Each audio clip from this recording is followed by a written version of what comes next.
أعوذ بالله من الشيطان الرجيم. بسم الله الرحمن الرحيم. يا أيها الناس كلوا مما في الأرض حلالا طيبا ولا تتبعوا خطوات الشيطان إنه لكم عدو مبين. إنما يأمركم بالسوء والفحشاء وأن تقولوا على الله ما لا تعلمون. وإذا قيل لهم اتبعوا ما أنزل الله قالوا بل نتبع ما ألفينا عليه آباءنا أولو كان آباؤهم لا يعقلون شيئا ولا يهتدون.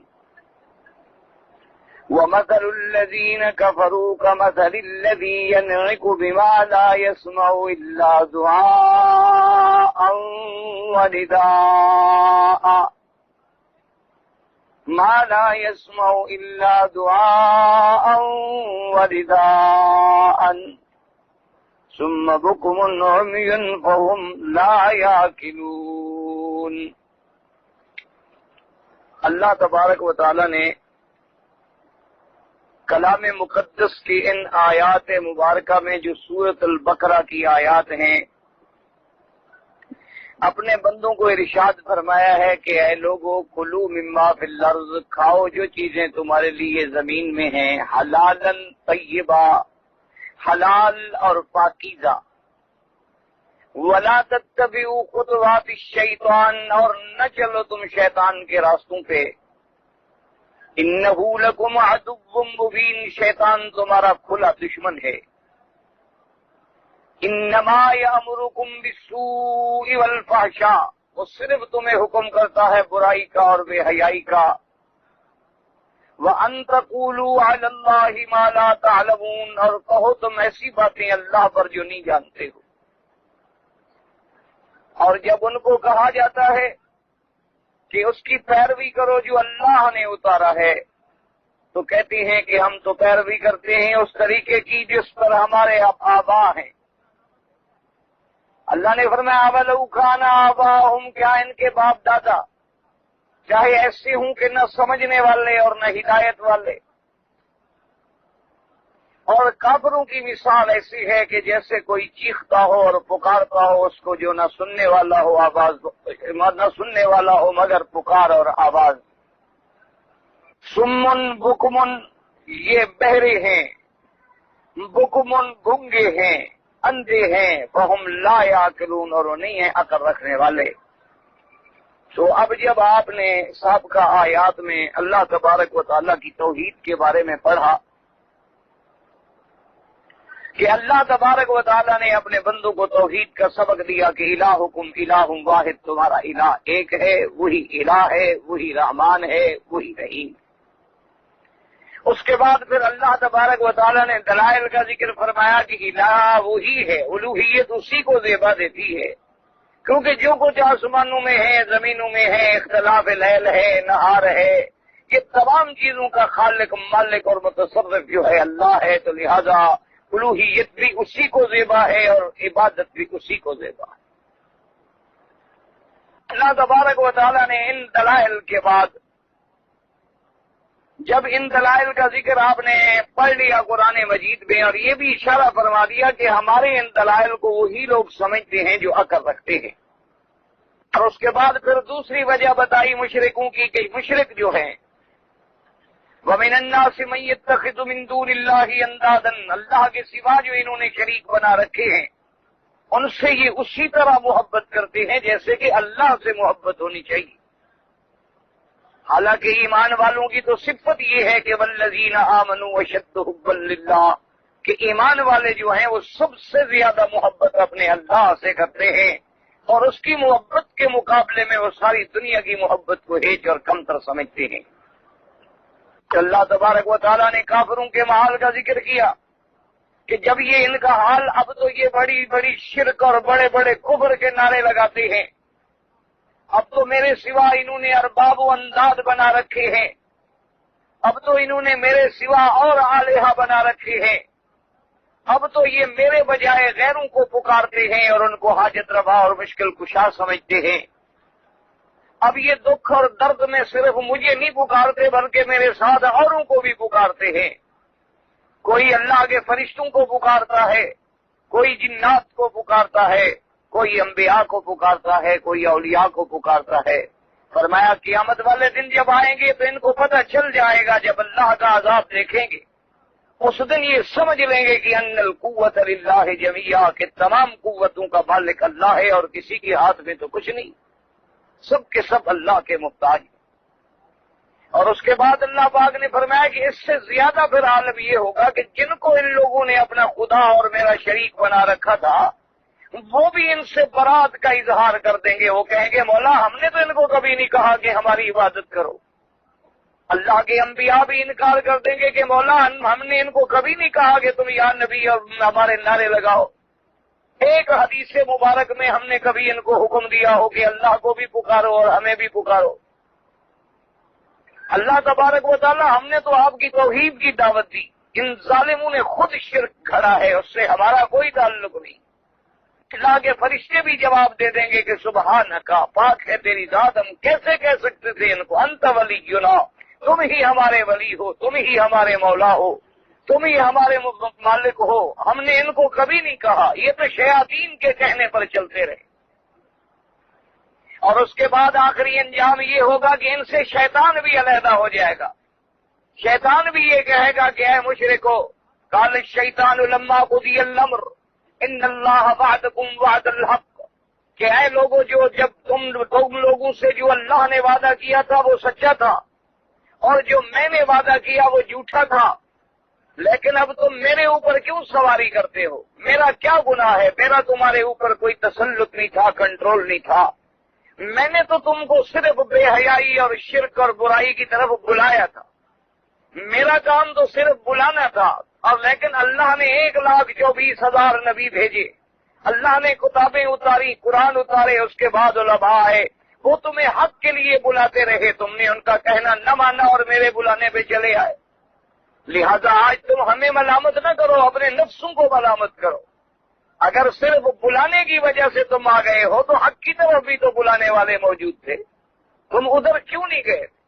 تو جو کچھ تم نے کیا ہے اپنے پاؤں پہ خود کلاڑی ماری ہے، خود تم نے شرک کیا ہے اور اس کی سزا بھی خود تم بھگتو۔ تو اس لیے اللہ تبارک و تعالیٰ فرمائیں گے کہ ان مشرکین کا، غیر اللہ کو پکارنے والوں کا، اللہ کے سوا انداز و شرکا بنانے والوں کا، اللہ کے سوا غیروں کو حاجت روا اور مشکل کشا سمجھنے والوں کا قیامت میں کیا حشر ہوگا؟ وَتَقَطَّعَتْ بِهِمُ الْأَسْبَابُ، کہ آج ان کے تمام وسائل ختم ہو گئے اور تمام راستے بند ہو گئے، اب ان کو چھٹکارا دلانے والا بھی کوئی نہیں ہے۔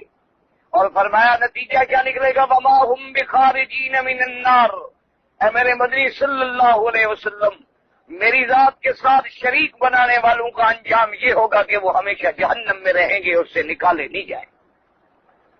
اب ان آیات کو سمجھنے کے بعد اس آیت کو سمجھیں جس میں اللہ نے حکم دیا ہے اپنے بندوں کو کہ یا ایھا الناس کلوا مما فی الارض حلالا طیبا۔ اللہ نے فرمایا کہ اے لوگوں، کھاؤ جو کچھ کے زمین میں ہے، حلال اور طیب۔ یاد رکھو دو لفظ ہیں یہاں، ایک لفظ ہے حلال کا اور ایک لفظ ہے طیب کا۔ حلال کا معنی تو یہ ہے کہ جو شرع کے اعتبار سے، اللہ رسول کے احکام کے اعتبار سے حلال ہو۔ حلال کا مادہ جو ہے یاد رکھیں یہ حلہ سے ہے، اصل مادہ اس کا جو ہے وہ حلہ ہے۔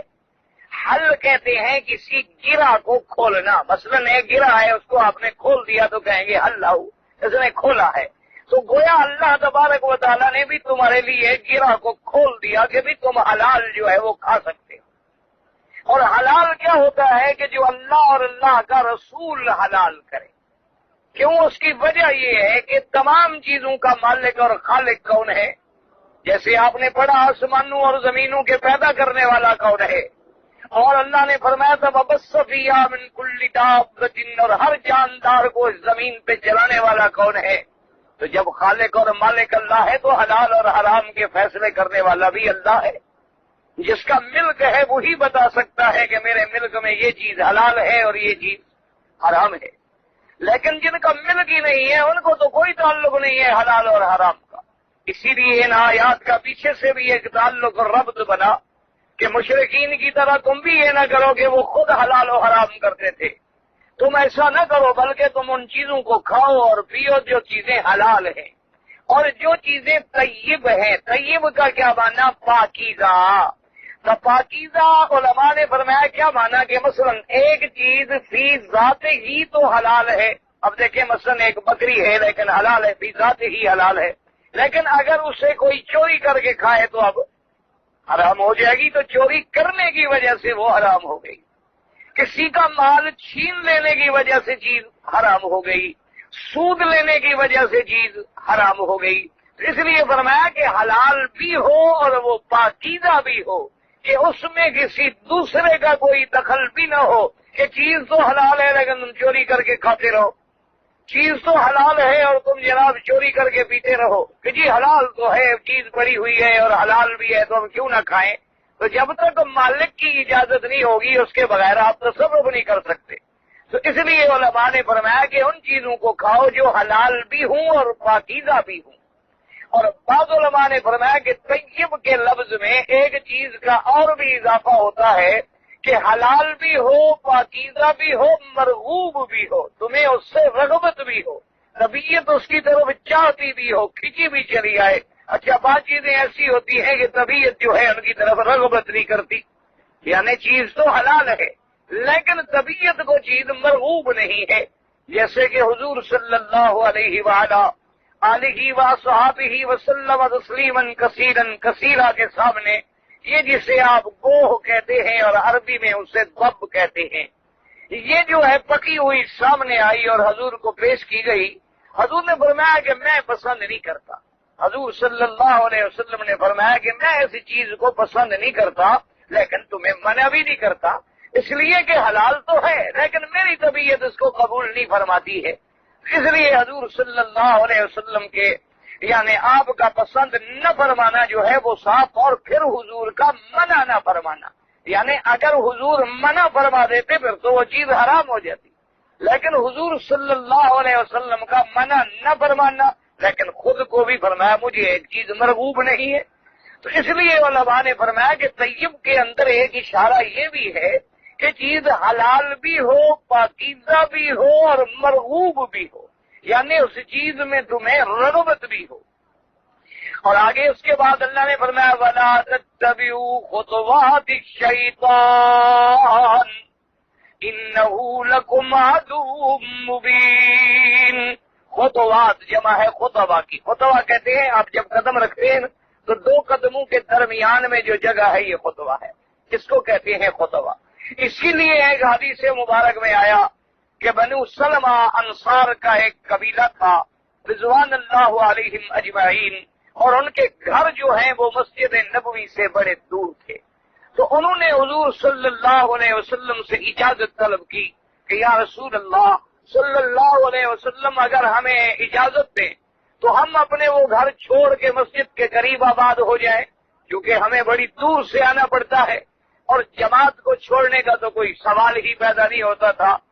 اس دور میں یعنی صحابہ رضوان اللہ علیہم اجمعین کے دور میں صحابہ کہتے ہیں کہ جو آدمی مسجد میں جماعت میں نہیں آتا تھا تو ہم اندازہ لگا لیتے تھے کہ بھی یا تو وہ بیمار ہے اس لیے آج جماعت میں نہیں آیا، اور یا اللہ معاف کرے وہ منافق ہے، کیونکہ یہ تو ممکن بھی نہیں ہو سکتا کہ کلمے پڑھنے والا ہو، ایمان والا ہو، اذان سنتا ہو اور مسجد کی نماز جماعت کے ساتھ نہ پڑھے، اس کے تو اسلام کے اندر بھی شبہ ہے۔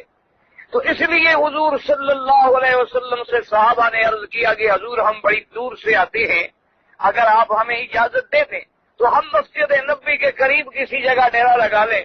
حضور صلی اللہ علیہ وسلم نے فرمایا میرے صحابہ اللہ کے بندو جتنی قدم اور خطوات اٹھاتے ہو ہر قدم پہ تمہیں نیکیاں ملتی ہیں اور ہر قدم پہ تمہارے گناہ گرتے ہیں، تو دور میں آنے میں تم کوئی گھاٹے میں تو نہیں ہو، جتنا دور سے چل کے آتے ہو